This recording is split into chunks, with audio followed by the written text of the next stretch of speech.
So, welcome. We've been doing a few of these webinars over the last year, and I can't believe how quickly the year's gone. We've been doing a whole series of free webinars. We've done some paid for webinars. We've got one coming up soon with Dave Whitaker on kindness. We've got Hailey Hughes doing one on mentoring in our sort of paid for webinars. But then we're doing these freebies as well. And this one, as some of them are, has been sponsored by our friends at Crown House Publishing, who publish the Independent Thinking Press. So all the people that we've had in these sponsored by Crown House webinars have been great authors as well as associates. We've done free webinars for NQT primary or early career teacher primary. We've done one for secondary. We've done for new head teachers. We've done one on creative curriculum. All of these are available on our website. If you go to the resources page and search for them there, or type video search into the resources page on our website, you'll find them all there. There's also, from again a year ago, who knew it was a year ago, all our What Now Week videos, webinars. We did 20, I think nearly 30 webinars, just speaking to people about what now for education, what next for education. So there's all sorts of amazing stuff in there, and this will be part of that as well. So in the chat, Rachel, usually it's the amazing Nina, Tech Ninja, who lurks in the chat room, keeping everybody ticking over. But she's now front and center for this webinar, along with Roy Layton, Julie Rees, and Jackie Beer. Normally when we do these on webinar rather than meeting. This is the first one I've done on meeting, so I'm still trying to work out where everybody is. It could be worse. We could be on Microsoft Teams, in which case nobody would know where anybody was. So yes, I see nods for that. Thank you, Kath. So I'm trying to do my best to make sure I'm sort of tracking everybody. The reason we wanted to do one on well-being is because it is front and center of what we feel schools should be about. Not everybody agrees. I know from Twitter, if you start talking about schools and well-being, there's a big group of people who don't see it as a school's responsibility. I'm working on the idea that if you're here, you know, and you understand and you agree with the idea that well-being and good learning and community and relationships go hand in hand.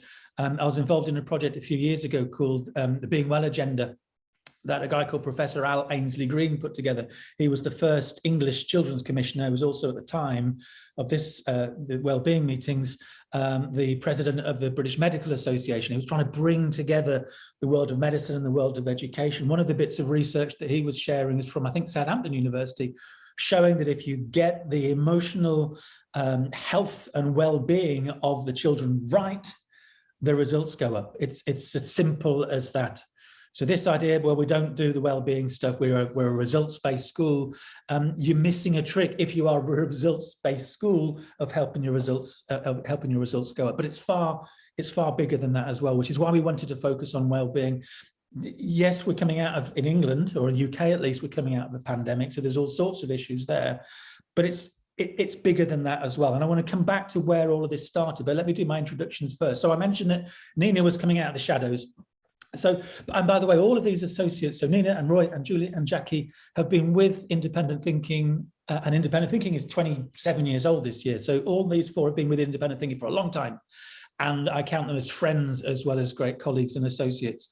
Nina has been right at the heart of what Independent Thinking's been doing for a long time now. And she started off with us focusing on music and motivation, and how sound waves makes brain waves, and how we can change the way we think by the music that we listen to, and has evolved into doing a lot of work around creative teaching, creative thinking and learning. She's also a special needs specialist.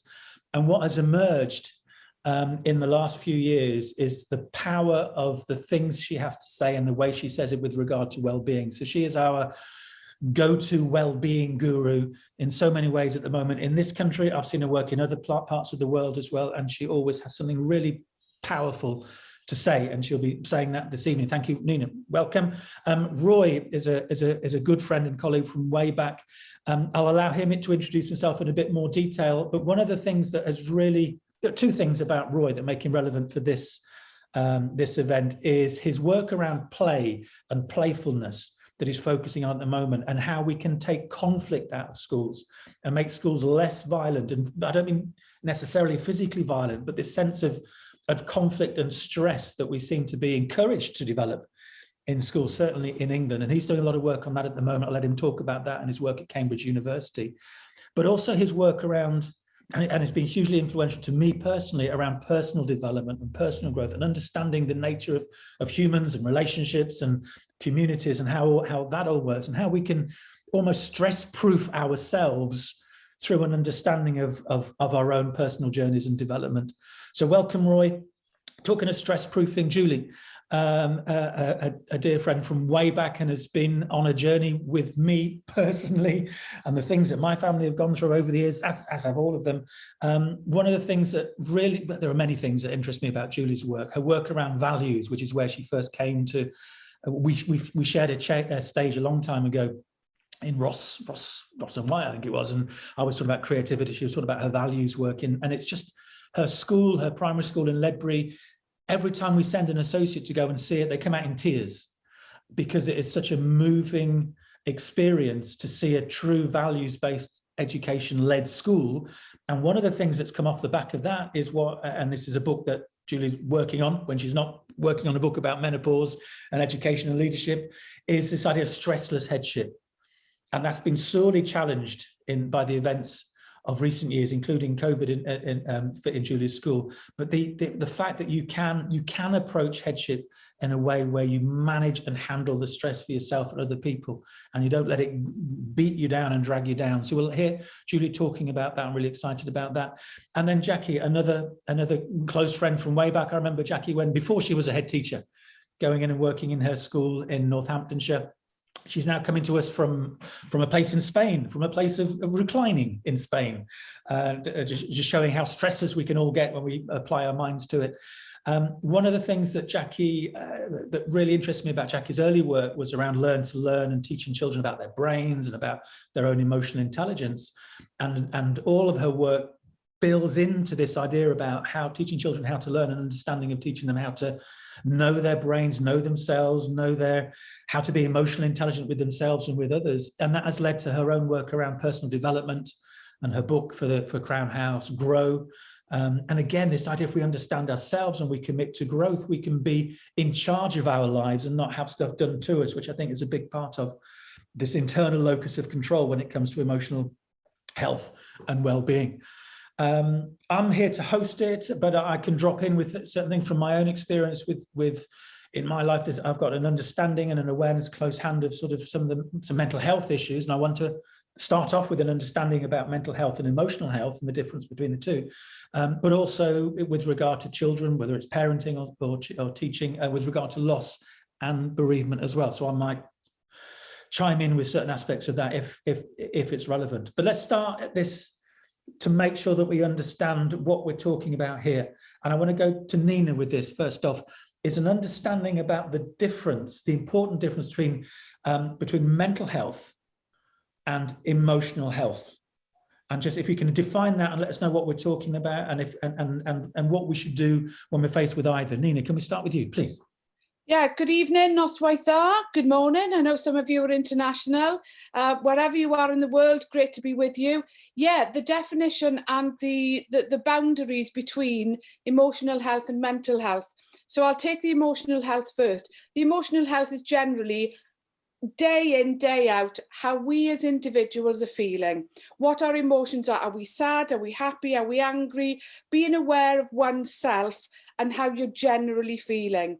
When we come to mental health, that is specifically to do with whether or not we've got an understanding of moving into maybe episodes of depression, or maybe understanding the difference with anxiety, or maybe what stress is, and for us to know that actually we create our own anxiety. Neurologically, people are so not aware of that, but our brains have such power in creating this anxiety. And if we use a RECIT routine, which is recognize, embrace and control it, we can then identify triggers and put preventions into place. However, there's then a difference between a mental health issue and a mental health disorder. disorder is one of the also dirtiest words along with normal, because people are diagnosed with mental health disorders. So you will have a diagnosis from a GP or a specialist who will say you have depression, you may have OCD, you may have, for example, even ASC comes under that banner now. So there's a mental health disorder where you are specifically diagnosed. Now, we can all have aspects of mental health issues. So we may have periods in our lives where we could have, for example, linked with grief, bereavement and loss, we may have a period of depression, and that can be built over a number of weeks and months. Mental health issues are normally recognised over a long period of time, few months, at least 2 to 3 months before you will have a recognised mental health issue or disorder. Now, emotional issues are things that we embrace and understand on a daily basis. If we start, particularly in our schools, with all children to understand what emotional issues are, then we are more likely to be able to help them to recognise when they're potentially or could be having some mental health issues. And of course, well-being then sort of is the big encompassing cloud over everything, where a person has an understanding and tries to even navigate their own well-being. And we then as practitioners would possibly support, guide or help them. Wow, okay, that's good. And what we're talking about tonight, just to be clear, is emotional health and well-being, and we're not talking about mental health disorders. And that is, you need to go to a doctor, you need to get the help, you need to get the support that you need in those sorts of situations. What's interesting as well for the females in the audience is the need, especially for them, to make their voices heard. We'll come to menopause in a little while, and I watched the Davina McCall program, which I do, if it's still on All 4, I do recommend, or find it somehow. The extent to which women's voices by the GPs was ignored or just rejected. And I noticed yesterday, even from our dear government in England or in the UK, I can't remember the name of the MP now, the minister, but she was saying, you know, women, just make your voice heard. If you don't feel that you're being heard by your GP, then stand up and do something about it, or ask to see a different sort of GP.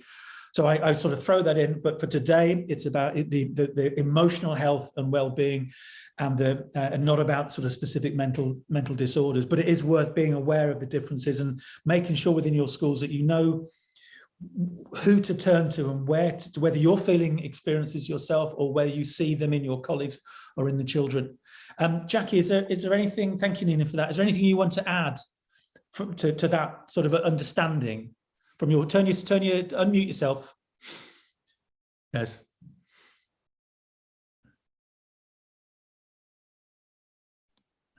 Hello, everybody. Good to be here. Actually, I want to just say a quick word about men, because in my experience, especially having been lived with somebody with depression and mental health issues particularly, and worked with lots of fellow school leaders, I do think that there is particularly women do need to speak up, but also sometimes with men, they keep a lot of stuff inside their heads and a lot of their feelings, and sometimes whereas women can talk and their well-being is increased by supporting each other, caring for each other. I sometimes worry and have had experience of worrying about sometimes when men and boys particularly in school as well, keep their feelings to themselves. There's still that sort of, should they talk about their emotions, and that can be dangerous. So I would say that's true. And also I think that the line between mental health issues and well-being, I mean, as a coach now, I'm a coach, and sometimes you're dealing with somebody and you do worry, you're concerned, does this person need to rebalance their brain chemically with some antidepressants, or is this coaching and the well-being and the sort of understanding and self-awareness going to be enough? And so it's actually one of the problems we've got is it's never very, very clear. And if you go to your GP and say you're down, then they haven't got time always to give you the right advice. So I know that lots of heads and lots of schools have staff where, you know, they're suffering from well-being issues, and sometimes that can become a mental health issue. So it is a very, I don't think it's so black and white or easy to define, but one thing I absolutely do know is that there are ways, and I know that the wonderful people here are going to share this, there are ways to keep yourself as healthy emotionally as you possibly can. And it's an ongoing journey. It's not a quick fix. It's an absolute ongoing journey to keep yourself as well mentally as you are physically, and pay as much attention to the symptoms and the signs and the caring for yourself in your mind as well as your body. And I'll leave to somebody else to contribute. Yeah, thank you. Thank you, Jackie. I'm going to come to Roy. If you unmute yourself, Roy, you've got your hand in the air. Roy, it's interesting what Jackie said about, you know, about men and boys. And I'm going to come to Julie as well, as a practicing head teacher, about how she's working with the primary children, with the boys especially, to help them be open and stay open, I suppose. But Roy, I mean, you're one of the few guys I know who will end an email to me with "I love you," and it's not a weird thing. You've always seemed to be, well, in touch with that. It's sort of that emotional side. How have you done that as a man, and how have you encouraged that in the other men that you've come across, or women for that matter? It's interesting, actually, because I come from a family of 6 boys and 1 girl from the West Midlands, brought up in 1960s. So I was brought up as a misogynist and a sexist from an early age. And then I encountered some amazing women when I left home. And I had a choice to either perpetuate a damaging relationship myself and damaging relationship with women. What really shifted it for me is I got married and ended up having 3 daughters. And then I wanted to sort out all the men in society before any of my daughters got to puberty, obviously. And so I think I've done the work. And actually being part of independent thinking and having, you know, fantastic conversations and experiences with my the lovely colleagues within ITR. So I don't mind saying I love you, because I mean it. But actually, when I say I love you, and we have we're encouraged not to show healthy love. It's either violent or sexual. And the reason I raise my hand is I think the work of Stephen Biddulph was pretty fundamental to my own transformation. I recommend the book Raising Boys by Stephen Biddulph, also 10 Things Girls Need Most. But in terms of Jackie's point, read The New Manhood by Stephen Biddulph, which is about love, freedom, spirit, and new masculinity. I do not want to be a second-rate woman. Okay, I want to be a first-rate man. And there are certain characteristics within the male psyche which I'm really happy with. But I think one of the challenges, particularly the work I'm doing at the moment, maybe we'll come back to this later on, is the looking at violence in schools and the role that we have 3 kinds of violence that we see in schools. And a lot of this is perpetuated and in some ways encouraged by sexism towards, you know, boys will be boys is not a, you know, an opt-out for being vile and violent. But when we see in schools, and this is, and I'll refer you to the work of Dr. Hilary Kremen and Terence Bevington and their work on positive peace in schools. There's 3 kinds of violence. They are the direct violence, which is verbal and physical. We have our institutional violence, which again, I know that Nina, Jackie and Julie have been fighting against for their whole professional career, changing the structure of the institution, but also the culture of violence. And I'd be interested, and there's some brilliant conversations going on in the chat, by the way, and Julia, Hancock and Sharon talking about some referring to the importance of levels of development, which is my area of work. Is, are we mature enough? And I think the challenge with a lot of men is we're encouraged to be boys from the age of 14, and some of us still die as 14-year-old boys. And I think it's up to the role of men to call out sexism and misogyny, because that's the way we heal ourselves, and that's the way we support other men, without getting too worthy. Okay. Okay, I remember you saying from way back, apart from recommending the Biddulph book when my children were growing up, but you saying about how can we expect children to grow up if we're not grown-ups in the classroom as well as the adults in the room. Yeah, and again, I think this comes to the levels of maturity, the stages of development, and we don't encourage a mature approach. We are rewarded, and again, I'm talking particularly as men. We are rewarded to be a fighter and an aggressive and a presence in the room, and all we do is damage ourselves. And when women are like that, they're accused of being bossy or yeah. So I think that the question around maturity is something that I think, as we get into this evening, it would be interesting to explore. Well-being means the ability to know when to be rational and logical and practical, and also when to be social and emotional. And I'll finish with a lovely quote, which is attributed to Einstein, but I doubt he ever said it, which is the intuitive mind is a sacred gift, and the rational mind is a loyal servant. And we have become a society that honors a servant and has forgotten the gift. And it is the mind, is what's going on in our mind. Is it intuitive or is it rational? But we reward children and adults in schools for what we can see and measure, and we don't reward them for what they intuit and what they feel.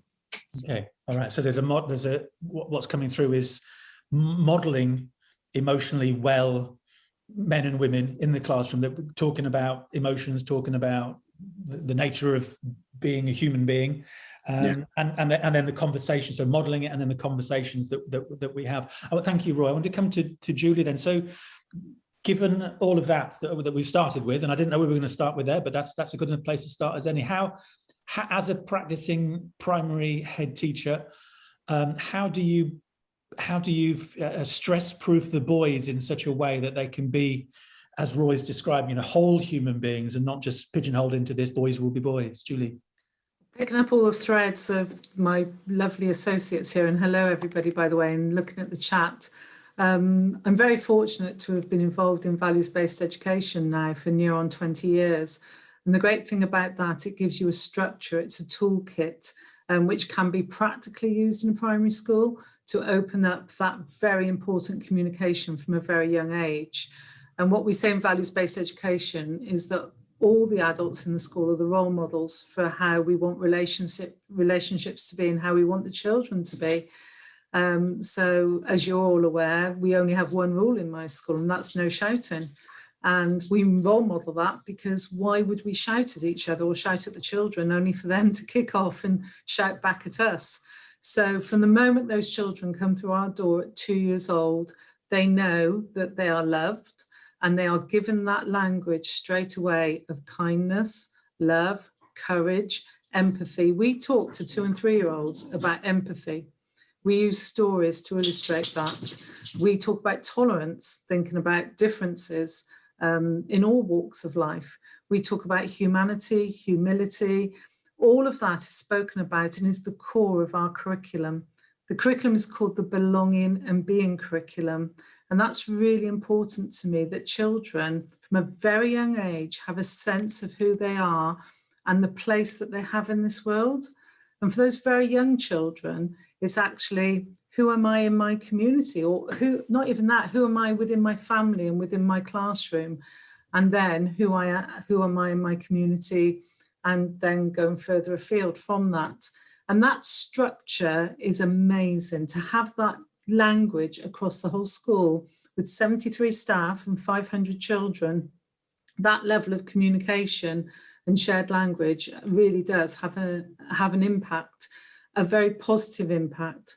So when you do have children who may fall out, because they do, I haven't got 500 angels in the school, we then have the language of cooperation. We then have the language of, well, let's be honest about the situation.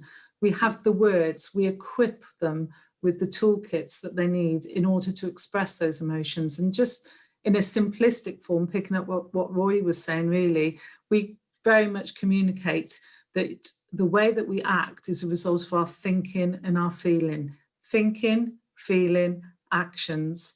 And if we can get our children to stop and think and really acknowledge how they're feeling, that results in their actions. So yeah, I'll pause there because I've got plenty more to say about it. You're on mute, Ian. You're on mute. There we go. I'll come back to you, Julie. Thank you for that. I just want to work out where this all came from, because certainly when I was trained to be a teacher and the work that I was doing in my early years of independent thinking, 27 years ago, there wasn't the conversation around emotional health and well-being in schools.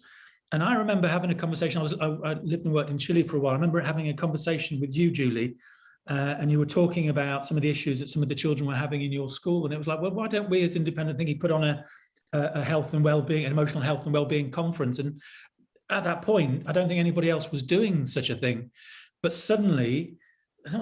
what's grown over the last few years is this real sense of that it is something that schools need to focus on. Now, is it something that schools should have focused on before and didn't, or has there been a growth in the issues around mental health and well-being that we're seeing this response to?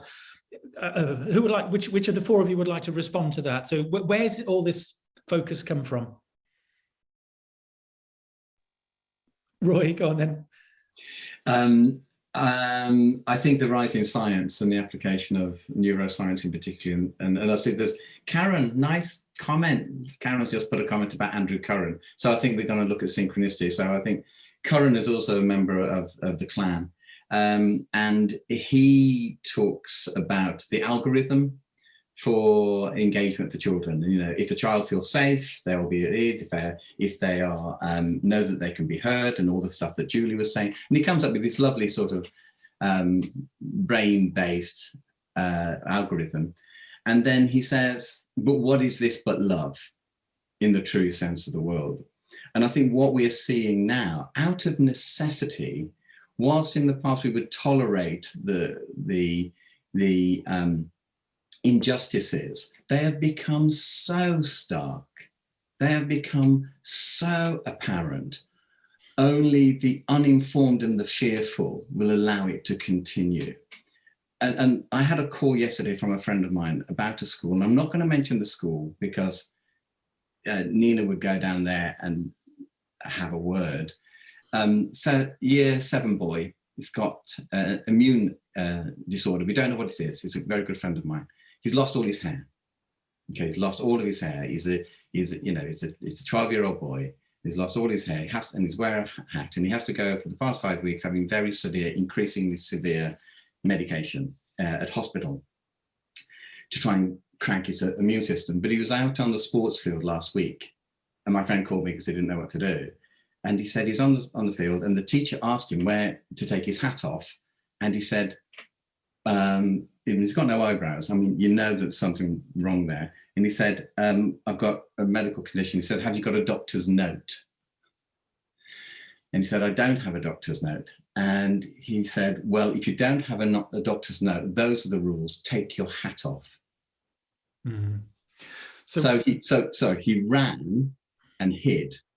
Now, the teacher in that instance was only doing the rules.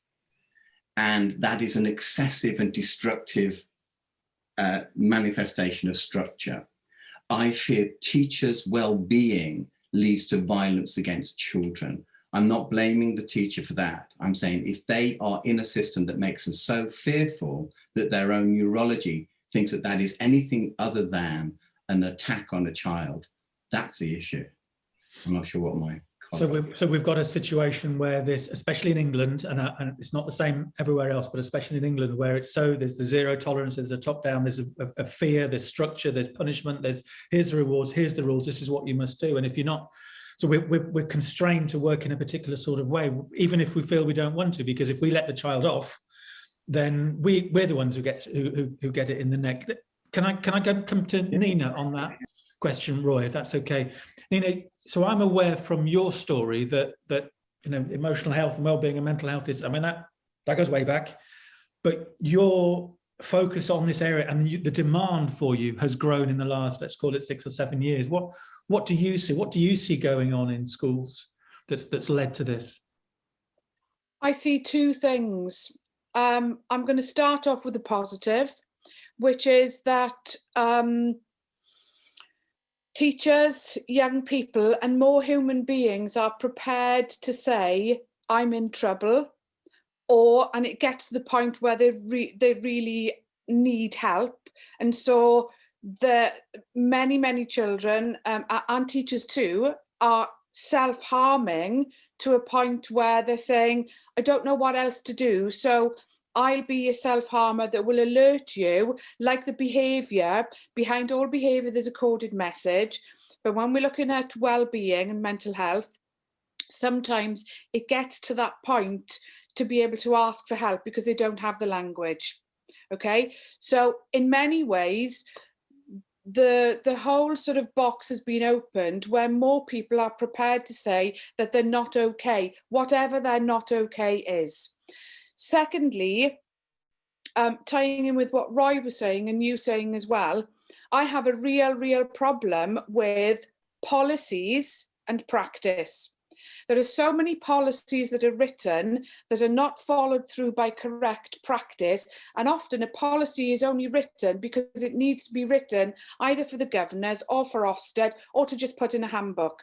When really, if you look at the bigger picture, if we strip it back to saying that actually, if as part of teacher training, as part of teacher awareness, learning pedagogy and practice, that we're aware of human relationships, the physicalities and the emotional messages of how humans connect with each other. And often teachers are not trained to actually see what's directly in front of them as a human being. Now that may sound really condescending, and it doesn't mean I don't mean it to sound like that at all, but often you can see that teachers will need to follow what the school is asking them to do and can't see beyond what's happening right in front of them with a child or a student or a young person, or maybe even their colleague. So what we've got to do, first of all, is be really brave as communities. That is the triangulation of parents, school, children and young people to really talk openly about emotional wellness and emotional unwellness, or not feeling okay. Whatever the language is, there was something in the chat earlier about how boys find it very difficult, and Sharon was saying, you know, men from the valleys, to talk about their feelings. If we decide to create different avenues of communication, whether it is through language, whether it is through a sign, whether that sign is, you know, a secret little note, or whether or not it's a text message or an emoji, is to start building up these little sort of what I call mind medicine toolkits for individuals. And Julie does it with her children in her school. Roy does it for himself and his colleagues. Jackie does it day in, day out. You do it, Ian. And if we think about what we do for ourselves in trying to let people know that our world is not okay, and also that it is okay, then once we start empowering children to build their own little mini mental wealth kits for themselves, that's where we can then embrace all of that for our teachers as well. Yep. Wealth. Yes. I'll come to Jackie next, but can you just unpick both of those things? And I've seen some classrooms that you've been into where they put their mind medicine sort of, you know, kit they've hung it up from the ceiling. So can you just give us some examples of that, and also then what you mean by mental wealth and how you get that across to children? Okay, so I'll start off with mental wealth is an understanding so that you can grow and build the wealth of your understanding of self from an emotional point of view to mental, cognitive and neurobiological.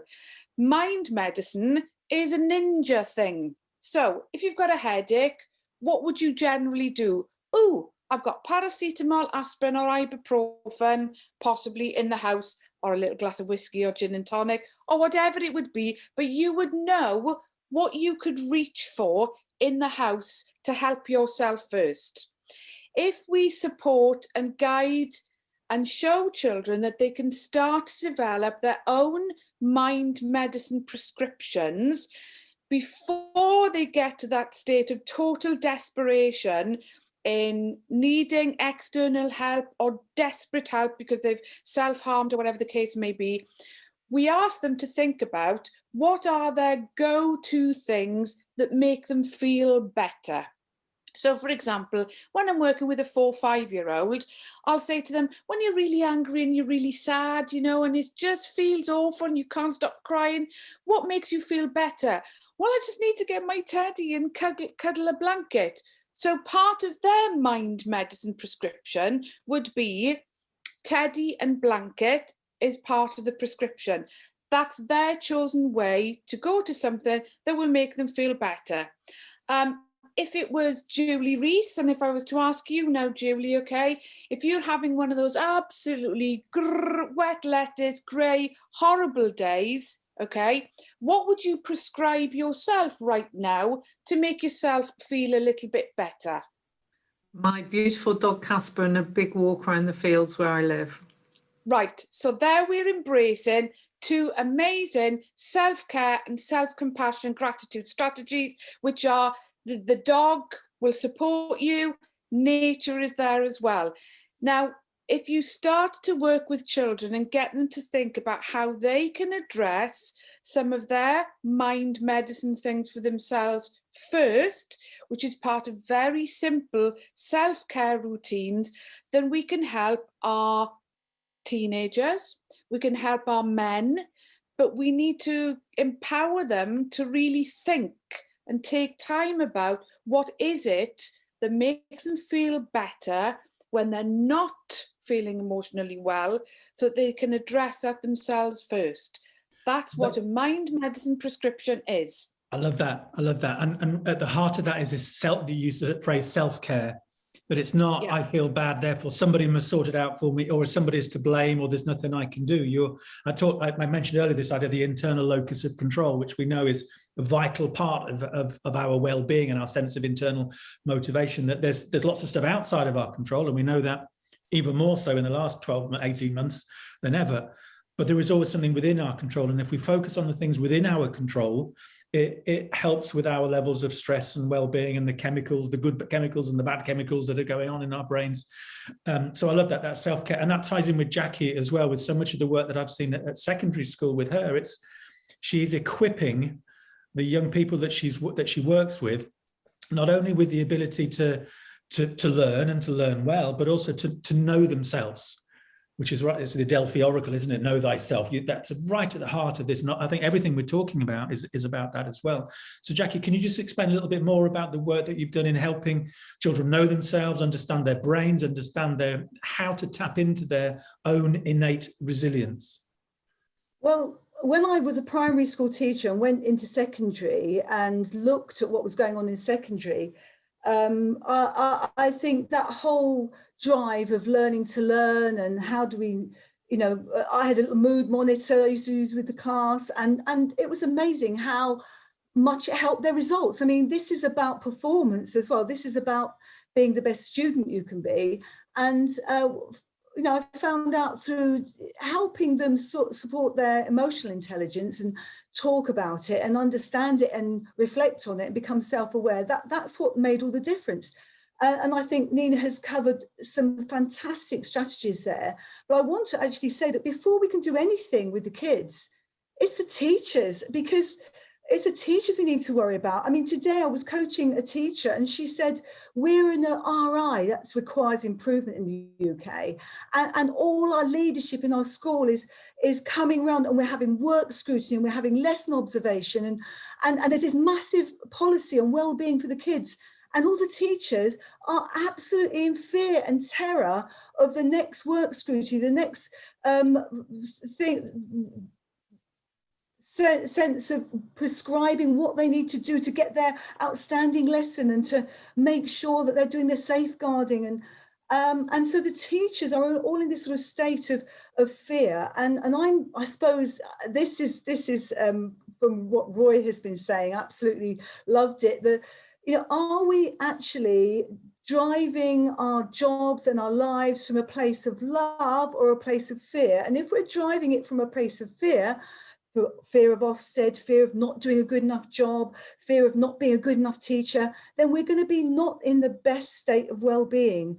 We are going to be worried, nervous, and we might perform well, but not for long. Eventually, we will not be the best teacher we can be. And if we are not in ourselves as teachers able to understand how to stop that anxiety and to stop the worrying thoughts about, are we good enough, and are we going to impress our Ofsted or whoever it is that's judging us, then we cannot possibly model that for the kids. The kids need to see us being okay with making mistakes, being okay with being vulnerable, being able to admit that when we get something wrong, being able to ask for feedback from them and say, hey kids, how's my teaching gone today? What do you think?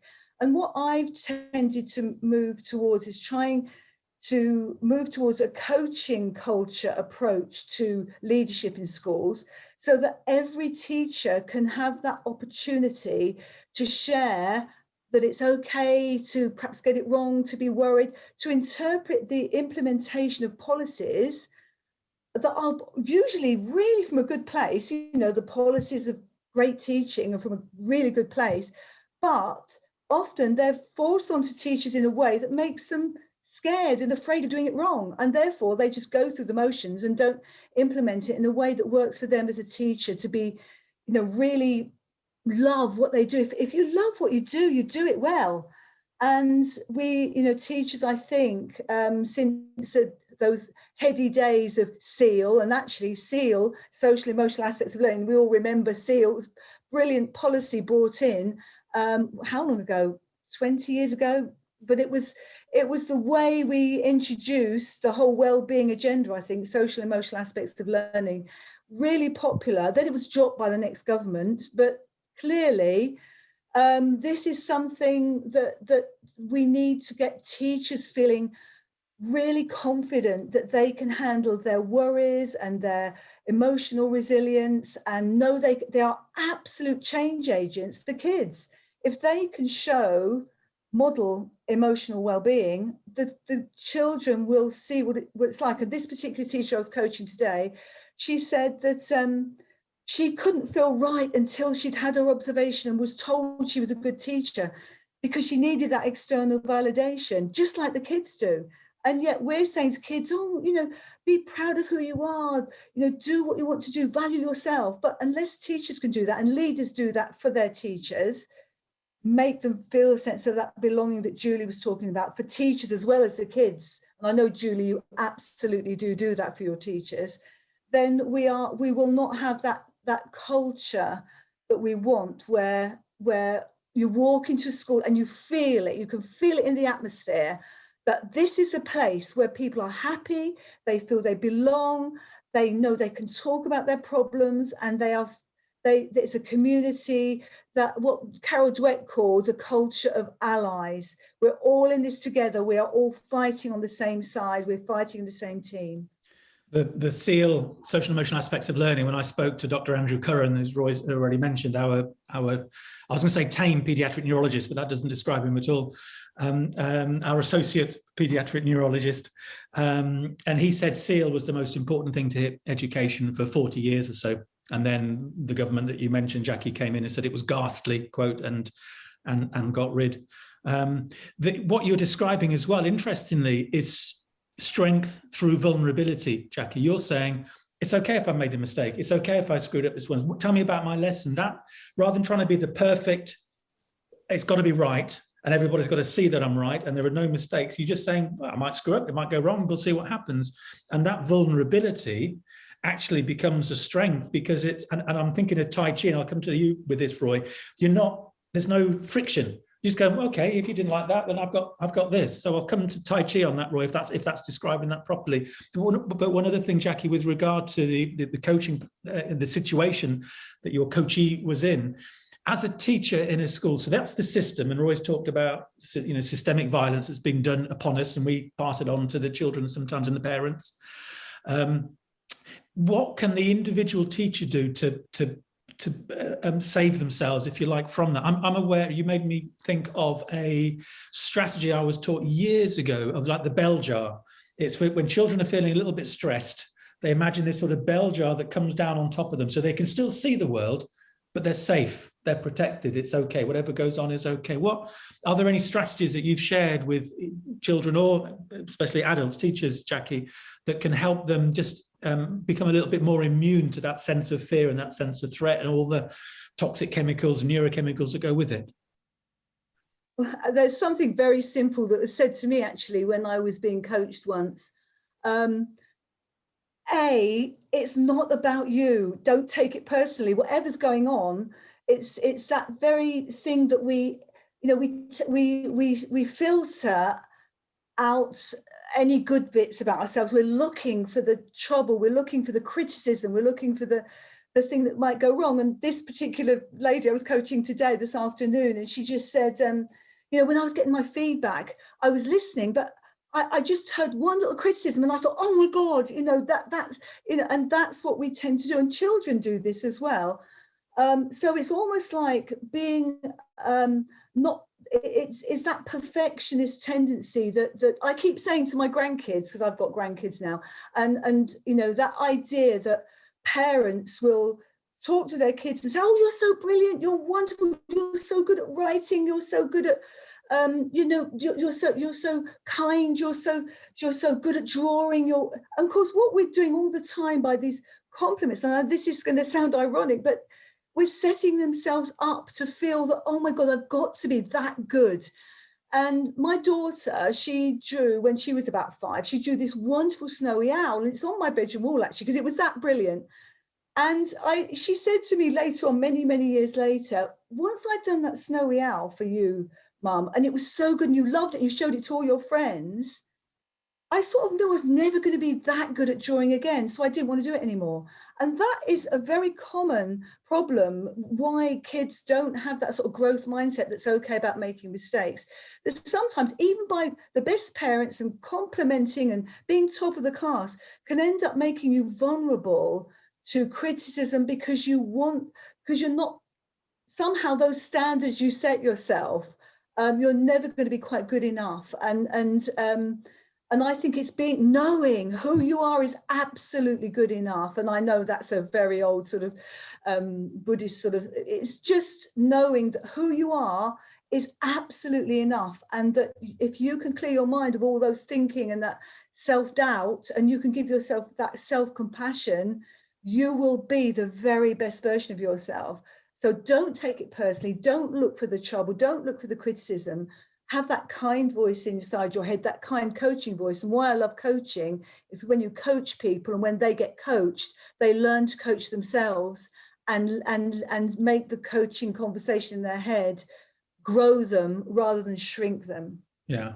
You mentioned Carol Dweck. I asked another of our associates from a while back, Dr. Phil Wood, from an academic point of view, what he thought of the Carol Dweck stuff. And he was saying to go back to the source and her early research before she sort of popularized it.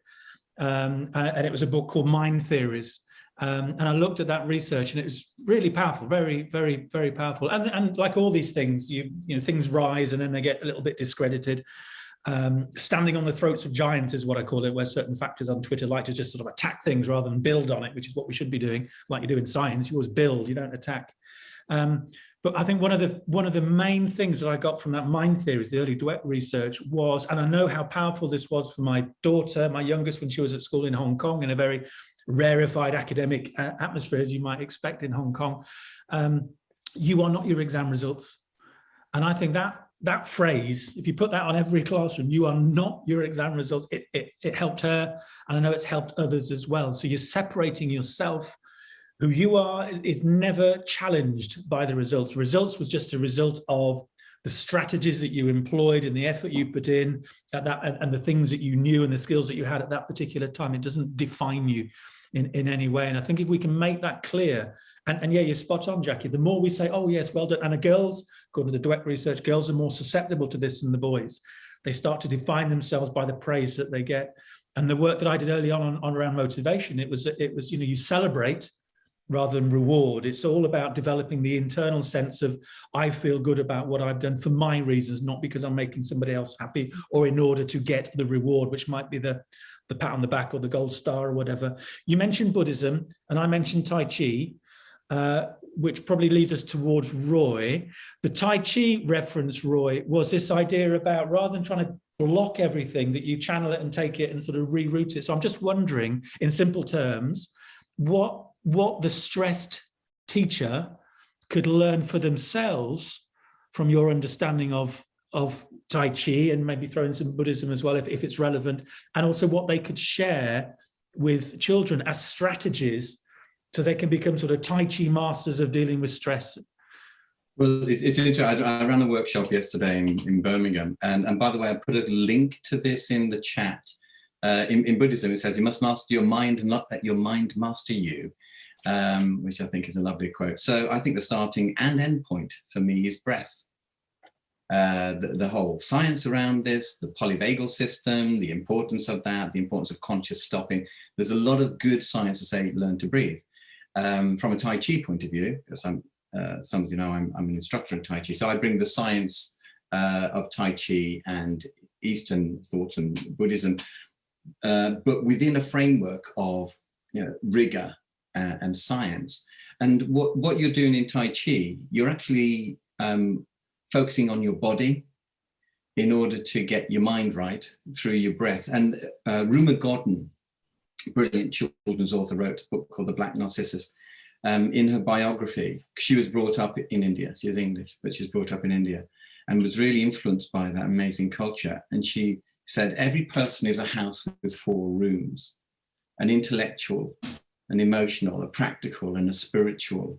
And unless you go into every room every day, even only to keep it aired, you're not a complete person. So my practice, morning practice, I've been doing this for nearly 40 years, is something physical, either Tai Chi or running, whatever it is. It's reading something, it's doing the chanting. That's my shtick. I'm not advocating everyone should chant, but why not? Show us your badge. No, I hadn't. This is a badge because I'm moving house. I discovered this badge. I shared it with. This is. There we go. I'm chanting as we speak. That's actually from AbFab. So the idea of whatever it is for you, and I'm not necessarily advocating religion. In many cases, I think it's just creating the space. But if I can bring this into, this is all lovely, but it's a bit tree huggy, isn't it? Because there must be a few people out there.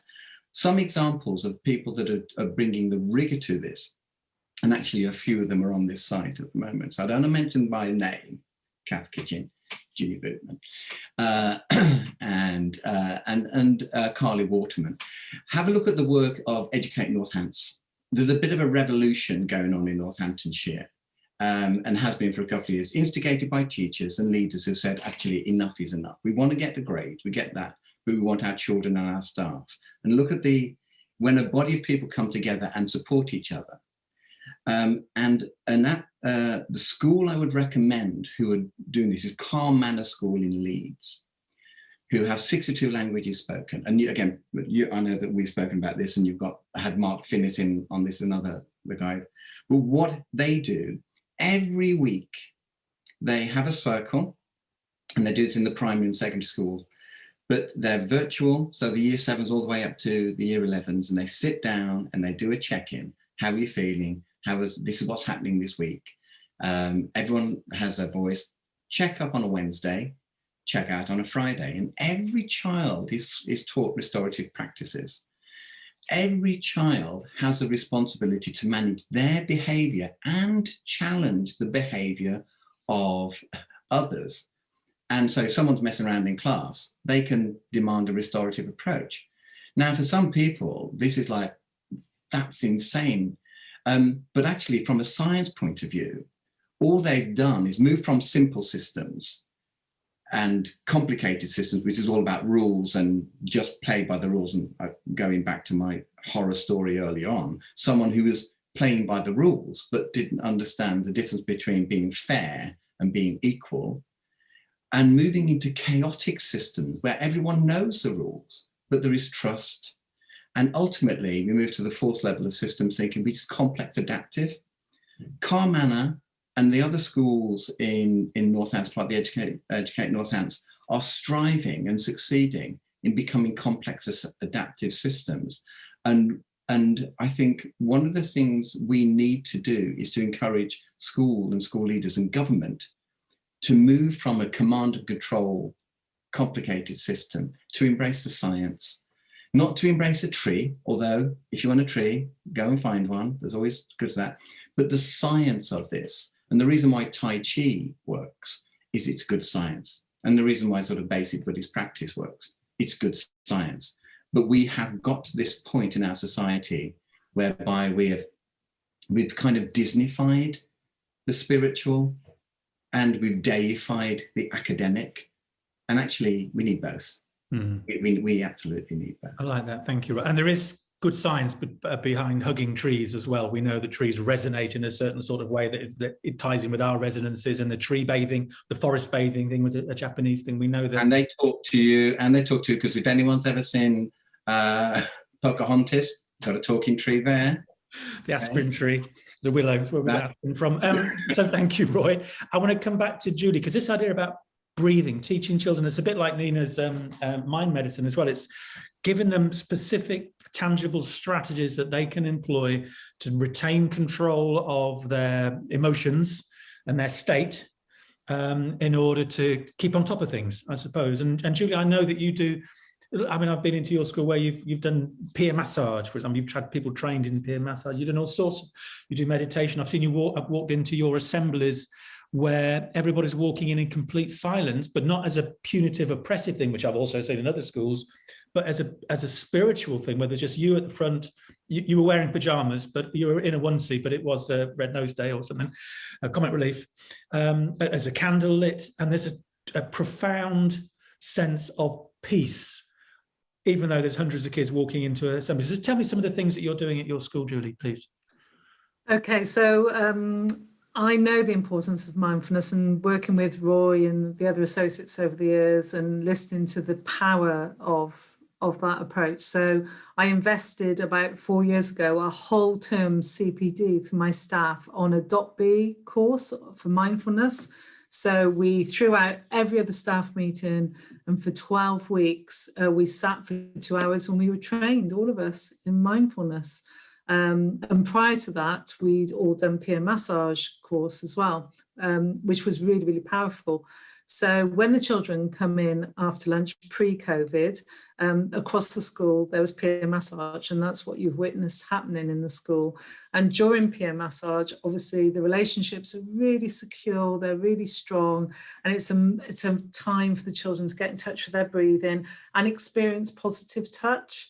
And I think the most powerful part of peer massage is the person who gives the massage must ask permission, and they must say, please, may I massage you?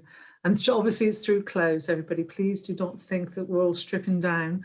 But through the clothes, we go through these wonderful routines all the way from nursery up to year 6. And it's so powerful. Obviously, since COVID, we haven't been able to do this. So we've really worked hard on developing the mindfulness and the breathing. And as Ian's explained, our whole premise around assemblies is still to be role modeling for the children, and that this is our special time to get in touch with ourselves. It's to stop the brain chatter. So children just know that coming into assembly in silence, looking at the candle, listening to the music, sitting still and quiet, and just being, this is part of the being and belonging curriculum, is so powerful for them. And one of the techniques that I've recently taught them is one that Jackie will know, because both Jackie and I have been doing Shazad Shemain's Positive Intelligence course. And I would highly recommend the book Positive Intelligence by Shazad Shemain. And he teaches, and you can try this, everybody, if you're happy to join in with me. He teaches the power of just touching your finger and your thumb together, so that you're feeling all the ridges, nothing else. It's particularly powerful if you close your eyes whilst you're doing this, and you really focus on feeling all the ridges on your skin. And then when you've done that, take your palms together and do the same thing. Now, the children have been taught in the school that how powerful this is as a technique to focus on their breathing, to put them in a mindful state, to empty their brain chatter. But they come into assembly now and do this automatically. When you see year 6 boys come into assembly and just sit there and close their eyes and do that without being prompted, you know that they're using that as part of, Nina says, their toolkit. And I know that that's something they can take forward with them. So focusing on the breathing, the mindfulness, the peer massage, whatever form that takes, I know the power of it because it's all about self-regulation. It's all about when that primitive brain starts to kick in, you go here and you have time and space to regulate. And I can highly recommend it. I love that. I love that. It reminded me of just the simple, like the breathing. You just focus, just the starting point for all of it. It's just if you just focus on your breathing, up the nostril, out the nostril, and then it just immediately you're just sort of calming yourself. And there's such simple little tools. But the idea of people of your children coming into assembly and doing that, doing something so simple and just bringing everything down is just, jumping very quickly. Sorry, to Julie. The exercise I did yesterday, because I use breath to show how we don't understand time. Because the 4 things we need to understand for our well-being is time. Are we trapped in the past, worried about the future, or upset about the present? And then relationships and becoming resilient and getting results. And that's it. However we explore those. And one exercise I do is do that. The clip was just getting these teachers just to watch this little 2-minute circle, go around, breathe in, breathe out. And I ask them, how long do they think they're doing? I don't tell them how long they're going to do it. And it's 2 minutes. It's just over 2 minutes. And we had people saying it was 30 seconds, it was 5 minutes. Because the reality of a mind that is at dis-ease is it can't be present. And I think the exercise that you've just done then, and by the way, I've been practicing Buddhism for 40 years, and now I know what this is about. Finally, finally. But the idea is that we aren't experiencing the world the same way. And having empathy, back to stuff that Nina was saying, if we're having empathy to someone, we have to ask ourselves, how are they experiencing this? Not just how aren't, because some of them aren't here because of what happened before they came into school or what they're going to go when they go back. Their relationships, how healthy are those? Are they managing change okay? Are they getting the outcomes they need? And coming back to that in whatever way is the key, I think, to what we all do. We try to bring people present in this moment to improve their relationship, to become more resilient, to get the outcomes that they want, not what they think they have to deliver on. The being present is such an important thing. The other thing is somebody was talking to me about Headspace, and which is an online tool that I know a lot of people use. There's one head teacher I know on the continent because they're getting more money for catch-up than they are in England or in the UK, or in England especially. And her intention is to buy every member of staff, give every member of staff access to the Headspace software. Free. It's free. It's free for all educators. Oh, okay, all right. But maybe that's not a UK. Okay, if that's global, then that's good, even better.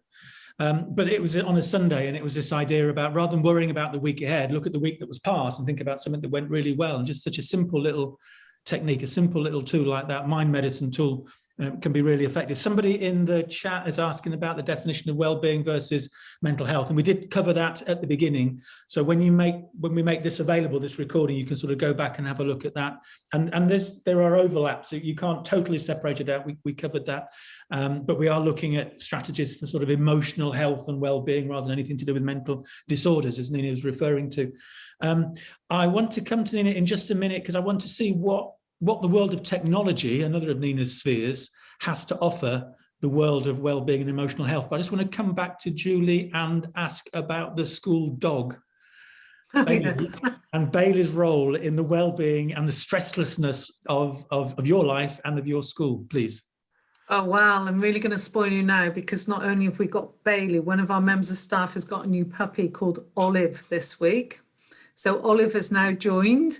in a little room with my wellbeing teacher, actually. And oh my goodness, my assemblies on Monday were all about introducing Olive and having queues of children coming to cuddle Olive and looking into Olive. So it's quite interesting because Olive's about this big and Bailey is huge. Those of you who've met Bailey, I know a couple of you have, is a huge Labradoodle.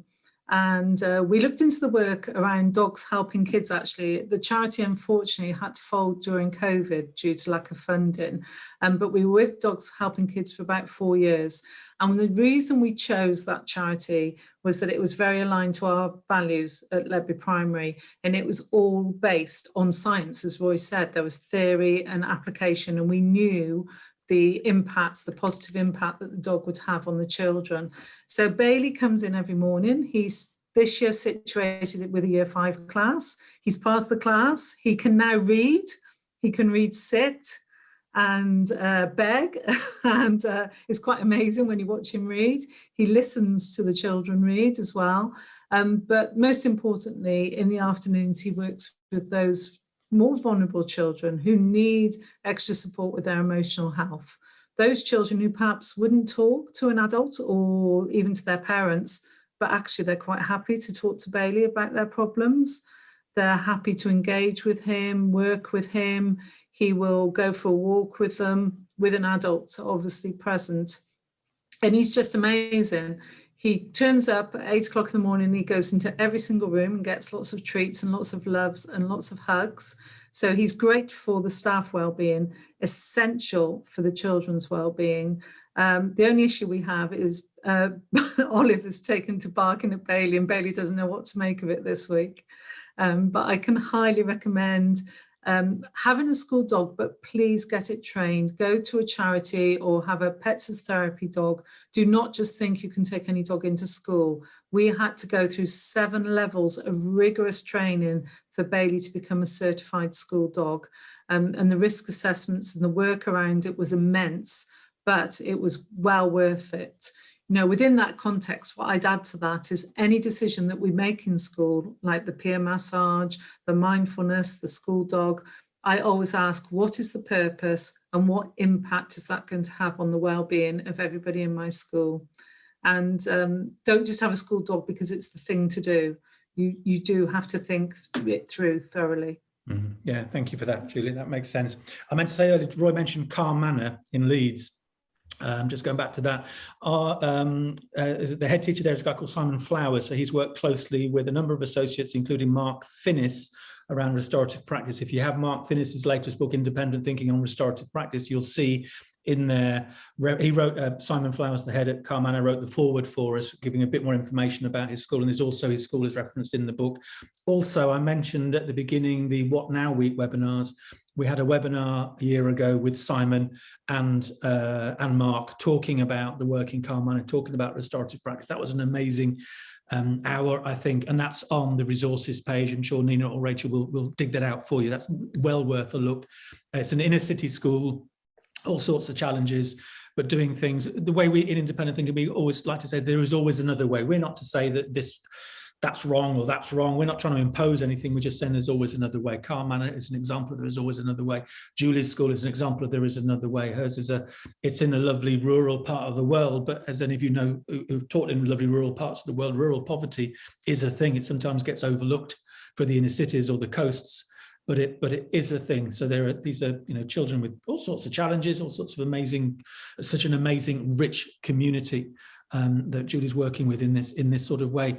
How are we doing? We've got about 20, just over a quarter of an hour to go. Nina, technology and well-being and strategies and tools and things that children can use or that teachers can use to help build up their resilience to all that's going on in the world. Yeah, can I just start by saying this is not a phone. This is not a phone. You may think this is a phone. This is not. This is a digital learning device, or it's my digi-brain with my thinking brain, or my digi-brain for my emotional brain. And mobile digital devices currently are revolutionizing the world of learning and well-being. And guys, we just need to get a grip with how amazing these tools are for so many things. Okay, so we've got our additional learning needs, our SEND students who've got amazing thinking, processing, but people are asking them to copy off boards. Oh my God, get rid of that. But you empower them with speech to text. They get their thinking immediately onto a digital device, and this world of confidence and self-esteem goes whoosh, and they're able to share that because immediately you've managed to get the thinking brain into the digital brain, which has captured the thought, which has suddenly gone from zero to superhero and given that child a voice. Then you've got things like talking tales, which give people a voice to communicate with people. Then you've got amazing well-being apps like Cove, like Smile, like Headspace, and I could go on forever about the fantastic well-being applications that are out there. But if there's one thing that we can collectively do, is to allow schools to make education and learning fit for human purpose. That's teacher purpose, that's leader purpose, children, young people and parents, because I am just sick to death of hearing mobile phones are banned. Take the SIM card out, hook this to Wi-Fi, and it becomes a portable digital device. You can take the call function, everything off, but you're empowering children and young people to be in the world that they are currently living in with TikTok, with Snapchat, all those sort of things, which is allowing them to have a voice, to be creative, to find their way, to use it for mind medicine and so forth. But the accessibility features which support children and young people with their mental wealth, mental health and well-being is off the scale. Some teachers are not even aware that you could be getting a better life for yourself because you could be writing your reports of speech to text, or even if you're in Sainsbury's or Aldi or Lidl, you could be, speaking your minutes or something like that rather than typing them. We just need to give this a chance, because otherwise we're living in the very, very dark ages of learning and we're not empowering children and young people to be themselves. Whether it's applications or hidden accessibility features, this is not a phone. This is a digital learning device. It's my other brain. Ladies and gentlemen, please, can we embrace this? End of. Can I applaud you for your rant, Nina, and add to it? I ain't ranting, I'm just... Yeah, I'm ranting. I know a rant when I can see one. 2012 book came out by Michael Fullan called Stratosphere, which transformed the education system in Ontario. And he said there are three T's for education of the 21st century. One is technology, one is managing transition, and one is teaching, the pedagogy. For 10 years, I've been doing hybrid teaching with schools, and I know Nina has as well, with schools globally on bringing technologies in. It's been out there for a decade.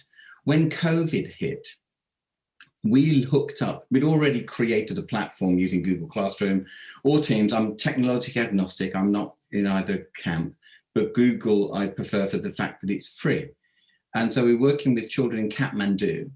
And when COVID hit, we hooked them up with the classroom with our kids in Oldham, and they had brilliant conversations. And the kids in Oldham said, "How are your hospitals coping?" And our children in Kathmandu went, "What hospitals?" And I think if my concern is the well-being of staff will be those staff who've been able to see that they can have more of adaptive, they can have more self-organizing by application of technologies, are going back into schools who are saying, now that that's done, can we go back to normal?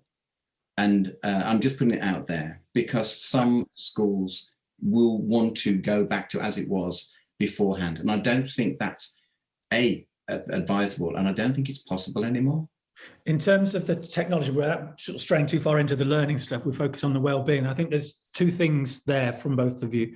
One is the tools that exist in technology that help with our well-being, and maybe somebody maybe Nina in the chat, you can put a link to your Amaze. They're not doodles. Yeah, what are they called? Amazing sketchadoodles. Sketchadoodles, amazing sketchadoodles, and if you want to know more about that, There's a video of Nina talking about that to thousands of people from all around the world. The other thing that you touched on is, for both of you, is this idea about workload. And if we know, and this perhaps comes back to one of the early questions, why is it getting worse? Why is there more of this talk around well-being? Why are there so many people suffering? And also, I think what we're seeing is the increasing workload, as well as the increasing pressure in terms of threat and fear. But there's an increasing, teachers have always been busy anyway, but it seems to be just getting even more ridiculous now. So any strategies for the technology that will reduce the workload have got to be an important thing. And I think something that Julie says, as the head teachers, we just got rid of all the staff meetings for 12 weeks and we did this. So that sense of leadership from the top that says, this is what we're going to do. And independent thinking has pushed for several years the idea of brave heads and lazy teachers. And that sort of, these two ideas converge here. Brave heads, you can say, there's a situation here and I'm going to do something about it. And if they don't like it, whether they is Ofsted or the inspectors or the governors or the parents, I'll sort that out. But I'm going to take a brave decision here in order to do the thing that we need to do. And I know that's easier said than done. If you're a head and you're not part of a MAT and there isn't an executive head teacher sort of sending stuff down.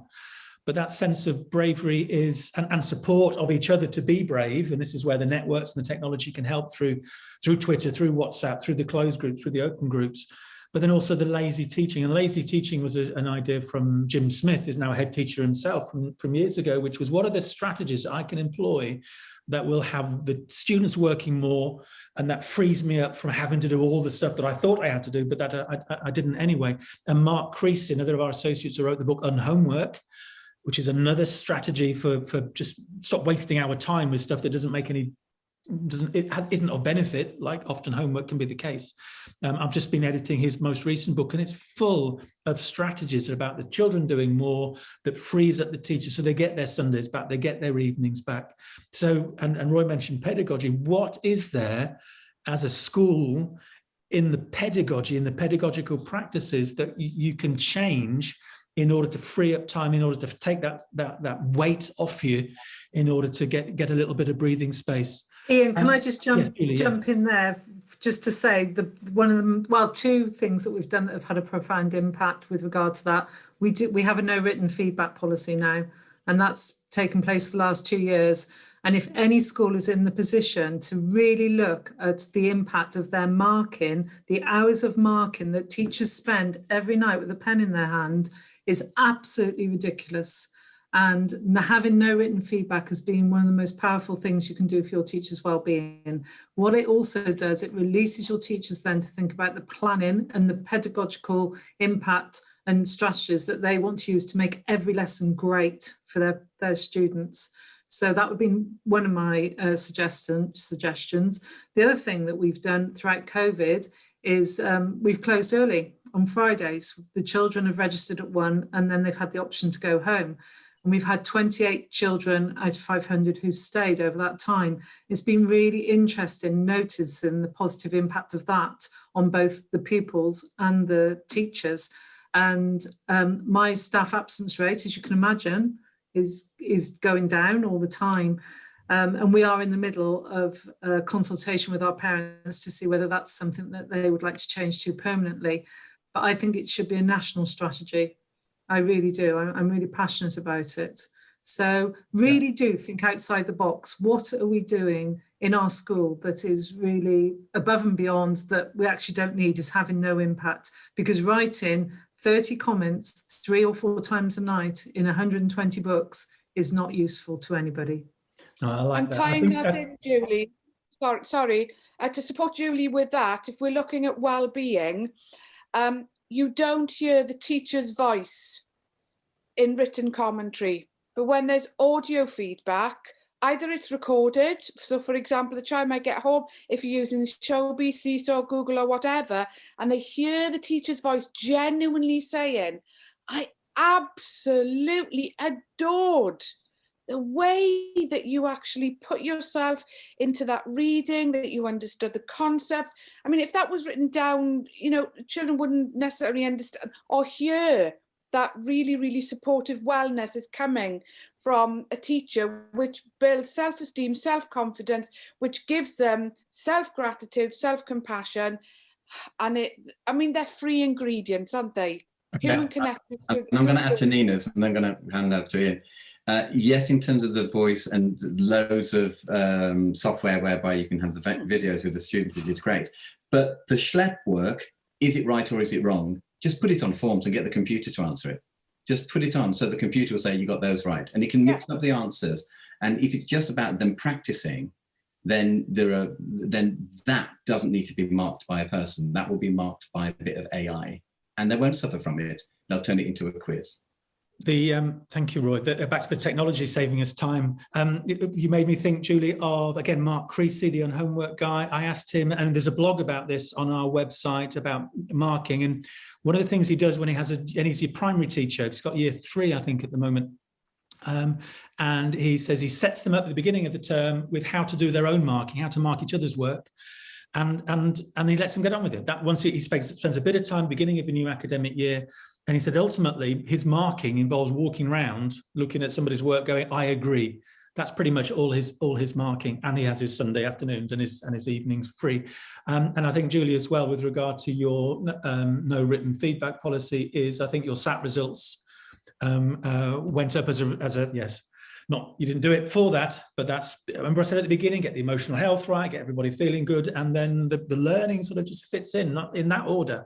Jackie, I wanted to come to Jackie anyway. She's got her hand up, and just example. Go on then, Jackie. What were you going to say? I was just going to say, let's not forget, which is sort of a win-win for both sides, the curriculum, building in wellness into every project, every lesson, so that you're having, I mean, obviously, you know, the learner's toolkit type stuff, the social skills, the emotional intelligence skills, building into each project that you deliver, a reflection time, a sort of gratitude time, so that you build in that it's part of your everyday practice. This is going to impact every child in your class and in your school if we can build that sort of into the curriculum, that sort of all these wellness aspects like the emotional intelligence and optimism, and just becoming aware of how did this go, how did I learn this, how did I feel about it, just building that into every single scheme. And of course I would say that building in a coaching culture, you know,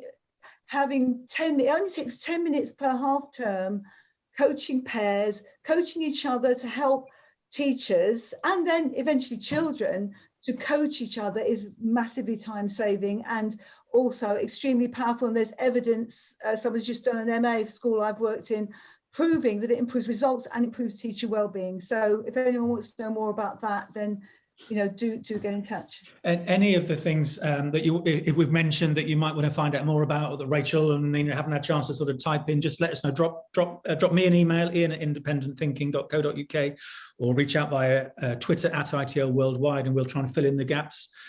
Jackie mentioned the teacher's toolkit, the learner's toolkit, which was a book that she's updated recently. There's all sorts of information in there. I think Rachel's put that in the chat. Be aware that if you buy any of the Independent Thinking Press books on the Independent Thinking Press website, if you use the code ITL20, you get 20% off and free UK post and packaging. Take that, Amazon. There are 4 minutes to go, and there's 4 of you. So COVID and pandemic and going back and catch up and all of that sort of stuff. And this is going to be a really hard one for you, but in a sentence, what should be the focus of schools with regard to well-being, given what's going on? Roy? Listening. Just give space to listen. Listen to yourself by the reading, and listen to the children, because some of the children have got greater insights in the solutions to your schools than you possibly realise. But if you don't listen to them, you'll never know. Love that. Love that. Love that. That came through in our What Now week. Rather than we've got to get them back and then get them learning. Let's tell our stories. Let's get that out. Nina, what, one word, one sentence? Grateful. Yeah. Grateful for being here. Grateful for being with others. Grateful for being with friends in a space, a safe space, with teachers. Grateful for the communities that have come together, where singing and stories and survival, yeah. and that our armour has been dented, but slowly and surely we've popped it out, and humanity will come together stronger again in future, because we've suffered so badly. Like the vase that gets put together and mended with glue and is better as a result of it. Yeah, the kintsugi bowl. Yeah. Margaret Wheatley says, whatever the problem is, community is the solution. Yeah. Very nice. Jackie, what would you be your...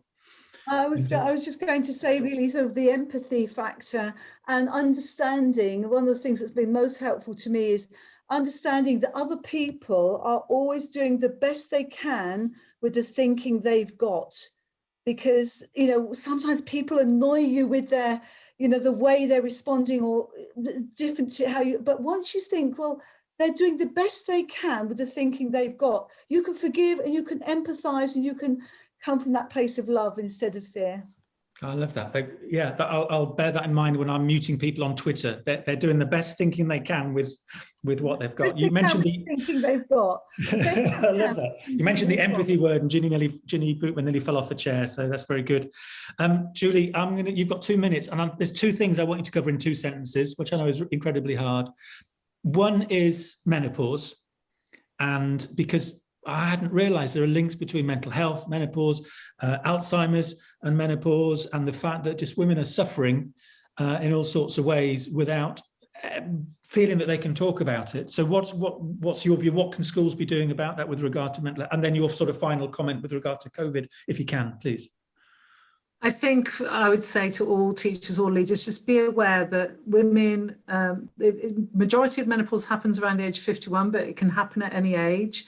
But just be very mindful and take care of the women around you who may be going through the menopause, because it's not spoken about publicly in any schools or in any workplace. And I think what Davina McCall did was absolutely brilliant, because when you're standing at the front of assembly and you're ready to tell a story, and then you get this rise in heat coming up here, and then your head is pounding like that, and you can't remember the names of the characters or the setting, and you know you've got to fill a space for 25 minutes with 500 children in front of you, it is quite frightening and daunting.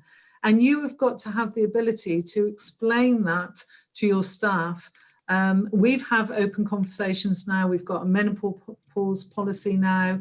And I know we don't want policies for the sake of policies, but it actually is about listening, as Roy said. It's about caring, it's being mindful, it's about being able to have the windows open when it's -2 outside for those women. It's about making sure they have plenty of fluids. It's about, if they haven't slept all night, that they can phone you and say, look, I only got 2 hours last night. I'm going to be in a bit later today. And for you to understand that that's what women need. So the menopause needs to be spoken about. It needs to be a conversations that you're having in your staff rooms, in your classrooms, because it is affecting a huge proportion of the teaching workforce right now. Mm. And then thank you. That's really, I mean, there's a whole session we could be doing on that, and a book when you write that, when you get to that. And then just sort of one final comment from the COVID world that we're sort of coming out, or hopefully coming out of, Julie. I live by the quote from J.M. Barrie, which is always be kinder than necessary. And right now we need kindness to ourselves. That's our number one priority. But to have tolerance and empathy and understanding with those around you, if you can just be a little bit kinder, a little bit more tolerant, then the future will be brighter, and we will have fantastic communities that will grow again, and our resilience will come through, and we will all flourish. I love that. Thank you. This idea about empathy and kindness and love and relationships and relational practices at the heart of well-being, and we're in charge of all of those things. We can be as kind as we want, regardless of what Ofsted are doing or what the executive leadership team are doing.